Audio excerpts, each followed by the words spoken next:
Welcome.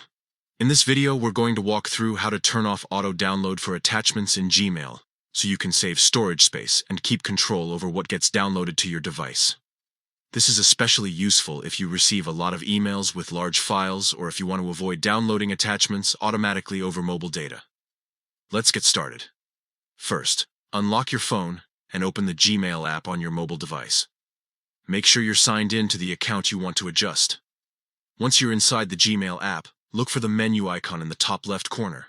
It looks like 3 horizontal lines, also called the hamburger icon. Tap on it to open the side menu. From here, scroll down until you find the option labeled Settings, and tap on it. This is where you can manage all sorts of preferences for your Gmail accounts. Next, you'll see a list of Gmail accounts linked to your device. Tap the account you want to change. If you have more than one, remember you'll need to repeat these steps for each account individually. After opening the account settings, scroll down until you see the option called Download Attachments.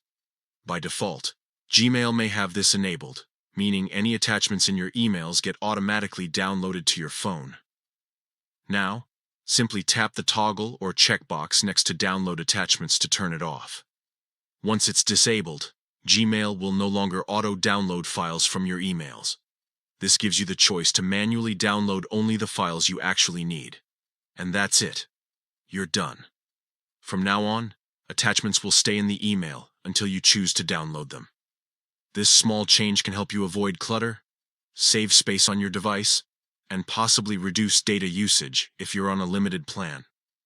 If you found these steps helpful, try going through your other email accounts to make sure the same setting is adjusted there as well. Keeping auto-download turned off puts you in control of your files and keeps your phone running smoothly.